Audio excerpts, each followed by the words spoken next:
चंडीगढ़ में हरियाणा विधानसभा के अध्यक्ष ज्ञानचंद गुप्ता से जनता टीवी ने खास बातचीत की है। इस दौरान उन्होंने कहा कि हरियाणा विधानसभा के नए भवन और पंचकुला में किए गए विकास कार्यों समेत कई जानकारियां उनकी ओर से दी गईं।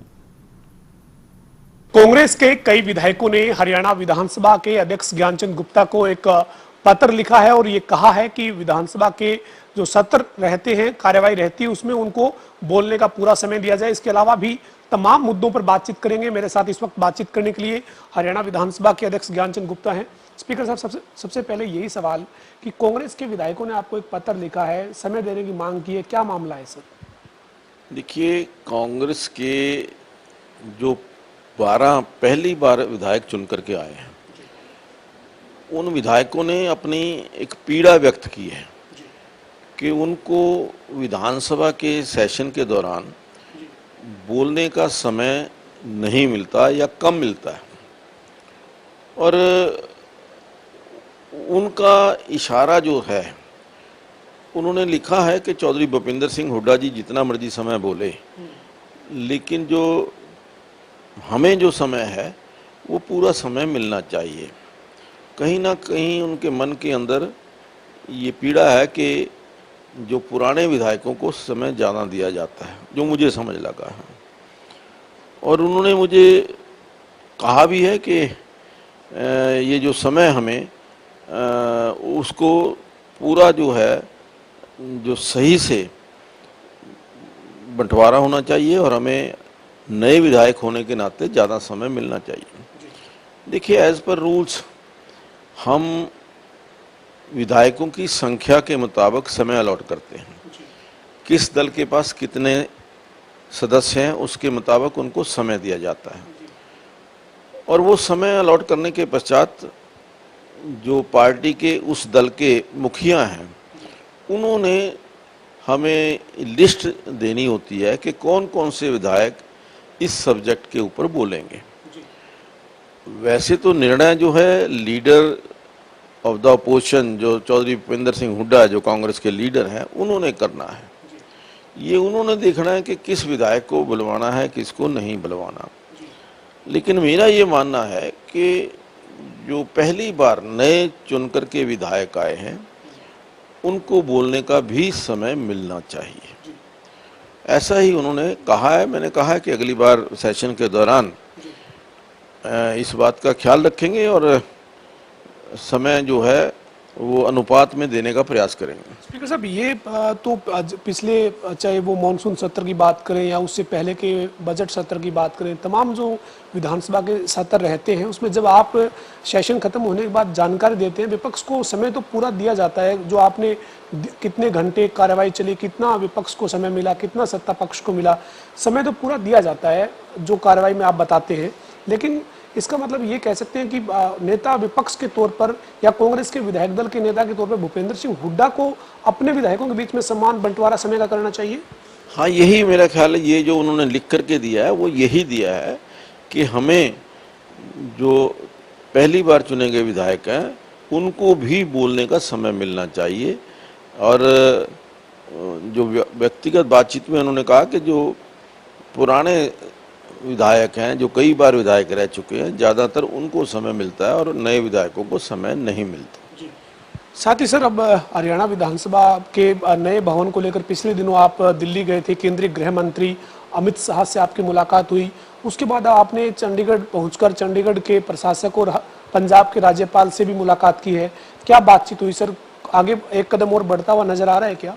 देखिए, जिस विषय को लेकर के हमने आदरणीय मुख्यमंत्री जी से भी चर्चा की थी और मुख्यमंत्री जी ने भी इस प्रस्ताव को ठीक समझा था कि निश्चित तौर पर चंडीगढ़ में ही इस विधानसभा के साथ ही कहीं अलग से एक नया विधान भवन जो है वो बनना चाहिए, ताकि एक वो पूरी सुविधाएं जो एक विधानसभा के भवन के अंदर होनी चाहिए, वो सारी सुविधाएं, चाहे वो मंत्री हैं, चाहे वो हमारा विधानसभा का कक्ष है या कमेटीज़ हैं या मीडिया है, इन सब को जो सुविधाएं मिलनी चाहिए वो आज हमें मिल नहीं रही।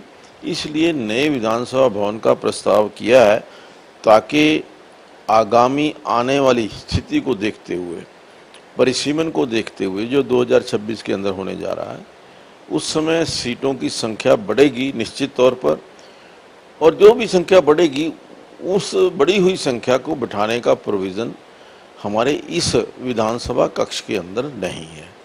तो हमने एक आदरणीय अमित शाह जी से मिलकर के बेनती की थी, पहले उनको पत्र भी लिखा था, फिर उनसे मिलकर के भी मैं आया हूँ, और उसके पश्चात पंजाब के राज्यपाल आदरणीय पुरोहित जी से भी मिला और उनको भी मैंने निवेदन किया कि विधानसभा भवन के लिए हमें जल्दी से जल्दी चंडीगढ़ में और इस विधानसभा के निकट ही और स्थान उपलब्ध कराया जाए, जहां एक अच्छा भवन बना करके ये सारी दिक्कतों को दूर किया जा सके।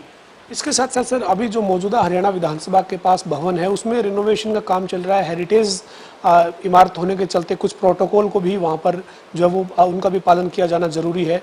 आपने बैठक ली थी अधिकारियों के साथ, यूटी के अधिकारियों के साथ, क्या काम में जो वो स्पीड नहीं है सर? लगता है ऐसा स्थिति देखकर कि अधिकारी जो है वो कहीं ना कहीं काम को जो स्पीड देनी चाहिए विधानसभा के भवन के लिए रेनोवेशन में, वो दे नहीं पा रहे। नहीं, बिल्कुल ये तो बात सही है आपकी। देखिए 3 साल से इस विधानसभा भवन को रेनोवेट करने के लिए टेंडर लगाए जाते हैं, कभी काम का अलॉटमेंट होती है, काम होता नहीं है, और बार बार आग्रह करने के पश्चात भी जो अधिकारी हैं जो आज कमिटमेंट करके जाते हैं, उस कमिटमेंट के ऊपर कहीं भी पूरा नहीं उतरते। इसी को लेकर के एक बैठक मैंने उच्च अधिकारियों के साथ, चाहे वो चंडीगढ़ प्रशासन के थे, हरियाणा जो लोक निर्माण विभाग है उनके थे, या अन्य अधिकारी थे, उन सभी से एक बैठक की है और उनको कहा है कि एक टाइम बाउंड तरीके से हमें ज़्यादा से ज़्यादा 3 महीने के अंदर विधानसभा का भवन पूरी तरह से रेनोवेट होकर के मिलना चाहिए। और जो भी अधिकारी या कर्मचारी इसके अंदर ढिलाई बरते हैं या काम को सही ढंग से नहीं करते, उनके खिलाफ एक्शन होना चाहिए, उनके खिलाफ कार्रवाई होनी चाहिए।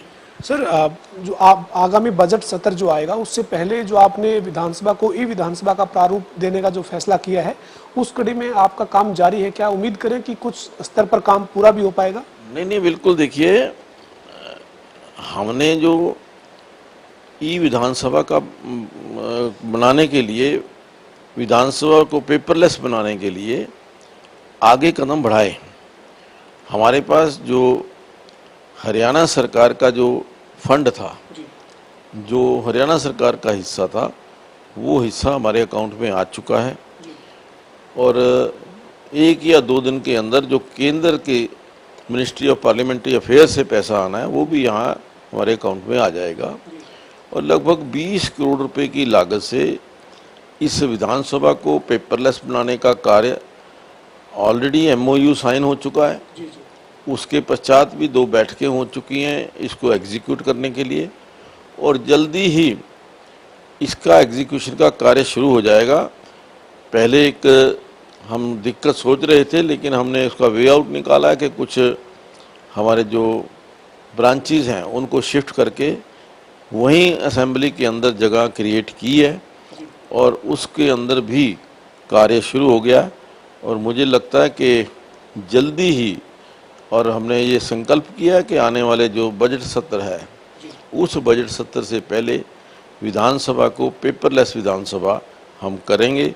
उनके पेपरलेस बनाने के लिए जो भी रिक्वायरमेंट्स हैं वो पूरी की जा रही हैं। सर, आप हरियाणा विधानसभा के अध्यक्ष हैं, विधानसभा से जुड़े तमाम मामलों पर आपसे बातचीत की है, लेकिन आप पंचकुला के विधायक भी हैं। पंचकुला में डेवलपमेंट के नज़रिए से अब किस तरह के काम हो रहे हैं? चूँकि हरियाणा के मुख्यमंत्री का, हरियाणा सरकार का पंचकुला पर काफ़ी फोकस नज़र आ रहा है। पिछले दिनों PMDA बनाने का फैसला हुआ, इसके बाद पंचकुला के मोरनी क्षेत्र को टूरिज्म के लिहाज से डेवलप करने का फैसला हुआ। तो ये पंचकुला में किस स्तर पर काम हो रहा है सर? नहीं, देखिए, सबसे पहले तो आदरणीय मुख्यमंत्री श्री मनोहर लाल जी का आभारी हूँ कि उन्होंने पंचकुला को मेट्रोपॉलिटन जो सिटी के रूप में डेवलप करने का निर्णय लिया।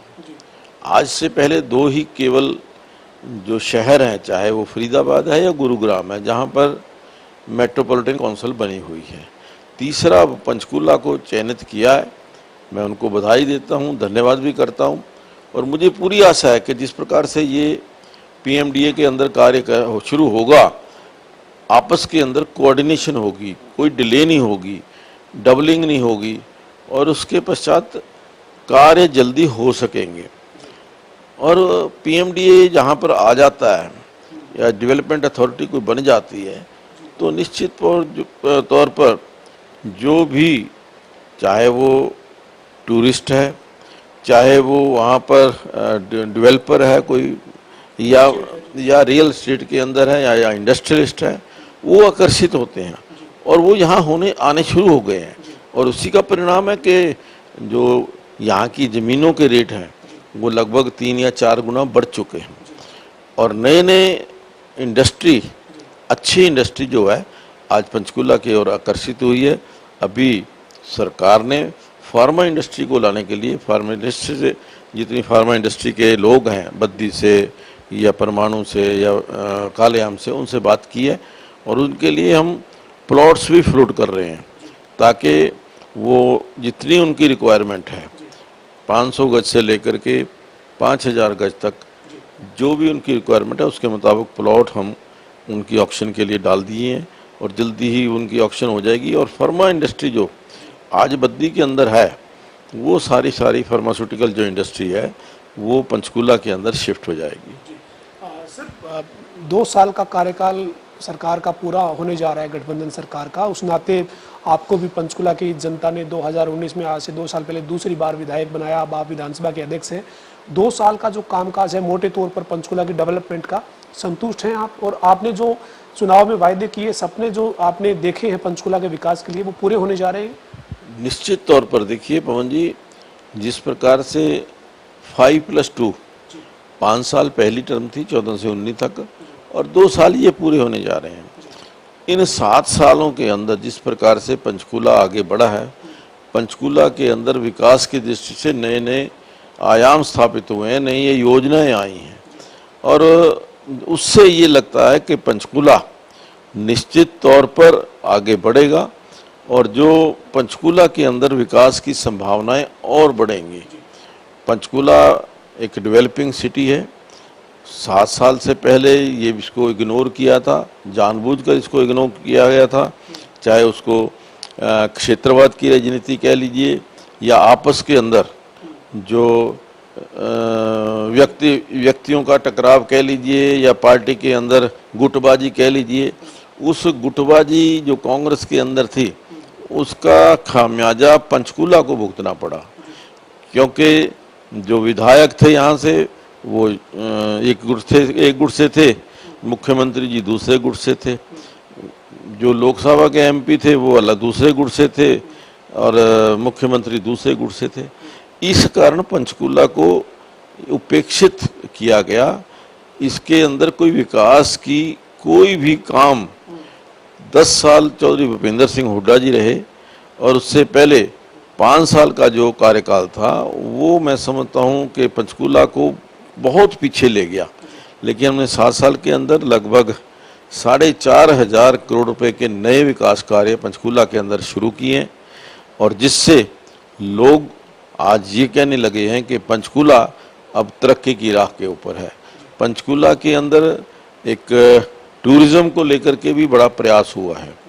जो हमारा मोरनी हिल्स का एरिया है, वहाँ जो टिक्कर ताल है, वहाँ पर जिस प्रकार से आदरणीय मुख्यमंत्री जी के द्वारा पैराग्लाइडिंग, पैरासेलिंग, वाटर स्पोर्ट्स और ई ट्रैकिंग, ये सारी जो चीज़ें शुरू हुई हैं उससे टूरिज्म की संभावना भी बहुत बड़ी है और मुझे लगता है कि आने वाले दिनों के अंदर मोरनी एक टूरिज्म का हब बनेगा।